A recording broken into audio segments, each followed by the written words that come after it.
Okay. Hi, Anna. Good morning, Judge. Hi, Bruce. Yeah. I've got a couple to talk to you about this morning. You do the easy ones first? Well, whenever I have to talk to you, Judge, they're never easy. That's not true. Fair enough, fair. But these, I know. Okay. the first one is going to be Wilson Keonje. Start with the less difficult. Okay. Can we hear PC on this one? Is it, you say Keontae? Keontae. Keon. Okay. Yeah, of course. On February 6, 2025, a law enforcement officer was dispatched to an assault at Provision High School. Law enforcement officer arrived and observed 15 to 20 students fighting each other and struggling with staff members and security guards. The law enforcement officer detained a number of students. After the scene mostly calmed down, the female was struggling and fighting against male students who run out onto the floor and rejoin the fight. The law enforcement officer approached the males and told the female students' hands behind their back. The law enforcement officer got closer to the defendant, turned towards the law enforcement officer, put his arms up to stop the law enforcement officer's progress towards the female and said, no. The law enforcement officer grabbed the defendant's shirt and told him not to interfere or he'd be taken to jail. The defendant replied, I will, and remained in the law enforcement officer's path. The law enforcement officer handcuffed the defendant and ordered him to get on the ground and began pushing the defendant towards the ground and told him to get on the ground again. The defendant remained on his knees, pushing up against being pushed. The law enforcement officer pushed the defendant down towards the wall. The defendant pushed up, causing the law enforcement officer to fall to the ground. The defendant righted herself before continuing to struggle with the defendant to get him to the ground. I believe that's the type of, the law enforcement officer righted themselves. So there's a fight. Yes, Your Honor. The officer is asking him to move, get out of the way, so he can do whatever he needs to get done, and he just refuses to get out of the way. Yes, Your Honor. So it sounds like the interference is my client doing this. He's impeding the path of where he's trying to go or what he's trying to do. Okay. Right? I mean, That's what I have here. is there a body cam on this?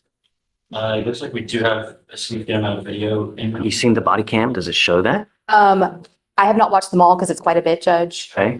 But I mean, remember, it's a low burn. I understand. Probable cause, and he's, the officer says, hey, move, man, I got to get this stuff done. And he's like, no, I'm not going to move. I'm going to stay here. Just, I mean, I get it's just standing there, but Okay. so look at the video. If you see something different, let me know. Okay.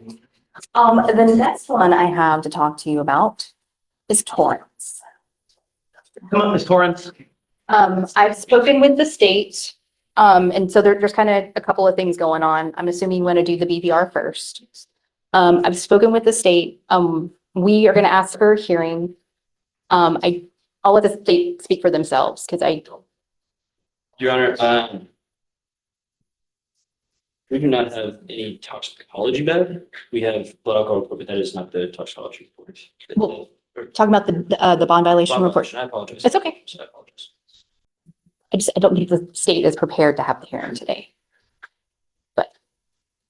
I've got bond violations. The Scram device has confirmed alcohol consumption violations on 3/15/25 at 1:51 p.m., 3/23 at 7:14. Confirmation was received 3/25/25 by the analyst, and it's a third bond violation. I understand, Judge, but those, Let her go. the rules of evidence apply at a bond hearing, and we need somebody with personal knowledge or somehow to get around that hearsay to do the hearing, and I don't think the state's prepared to do that today. We do not have anyone here to do that today, Your Honor. I apologize. Hey, who do we need? What Scram analyst do we need to get down here? So we can, right, so they can testify that what's in the BVR. I'm sending her now for a drug and alcohol test right now as well. I'm going to send her for the test now. Right now. Okay. Have a seat, and then once they put the order in, we'll have you go over there. Okay. She could have over 43. Okay. Okay. You go over to 41 St. Jacinta? Okay. And then Anthony, do you see, who do we have that can come? I'm gonna get the name and. Yeah, okay, We'll get it. We'll try to get it today. Okay, who else? And then, well, so the secondary issue, on Ms. Torrance is we have gotten the alcohol report back. They sent the, blood off to get analyzed for toxicology. Oh, Lord, did you just send the blood off? Well, and Judge, if, No, Verify when that, this case is 233 days old and we have violation after violation. I'm not waiting anymore. She's way too much drama for me and I'm ready to set this thing for trial. I'm not doing it anymore. For the courts, I did email a person on that side, just got a response. The analysis will process and completion, it's likely requires time for the left work received. Did you just send it? No. We've been sending follow-ups. This was like a last very attempt. Do we have it? Do you have other things to go on regardless? I think we No? have spoken with defense counsel. There is a problem. There was alcohol in the system. Well, look, it doesn't matter to me, however you guys want to do it, but to me, way too much drama. I'm setting this case for trial. That's it, because Yeah, and he has laid an offer and just, I need to get talk to her about the offer. If it's not moving anywhere, I'm okay, setting it today. Okay, Way and- too much drama. just to remind the court, when I was here last time, you gave them 30 days and said if they didn't have the report, that it wasn't coming. Okay, I understand the state has to do its job. so can you take a look and then, take a look and then let's go. But yeah, I'm ready. You mind bringing up Ms. Gibbs? Yes. Council for reset? Joseph, who you got? Judge, I've got Benny Hernandez. How you feeling? Yeah, not too great, but I'm managing. Judge, we can, this case, we could possibly do a plea on it today if we can do it all through the portal, if I can sign the documents to the Yeah, portal. I'm sure we can. Okay.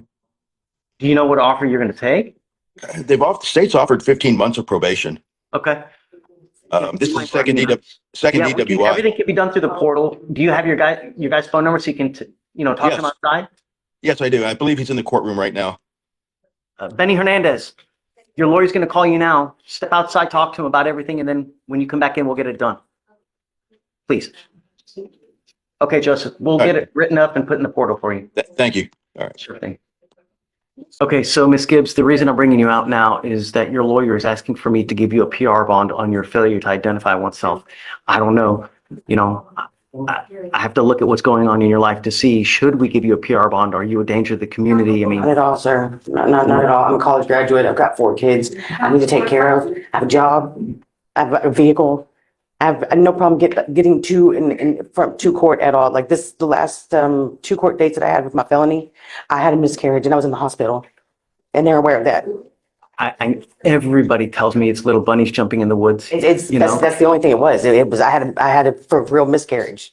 I get it. But you're on bond for a felony endangering a child. Mhm. You've picked up 2 fraudulent uses. And now, after those 3 cases, you've now picked up a 4th case of failure to identify oneself. So They were all in this. stop. Okay. You have the right to remain silent. I just want to know what's going on Yes, sir. to see whether we should give you a PR bond, because this is not a revolving door, I understand that. Yeah. I apologize. So we're going to do probable cause. You have the right to remain silent. Anything you say can or will be used against you. Okay, please. Thank you.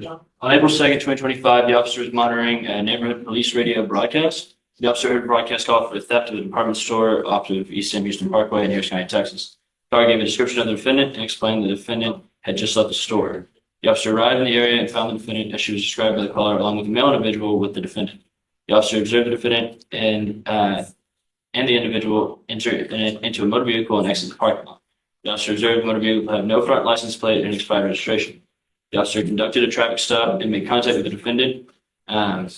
And the defendant identified themselves as Kathleen O'Brien, date of birth, May 24th, 1982. The defendant stated she did not have any ID card on her person.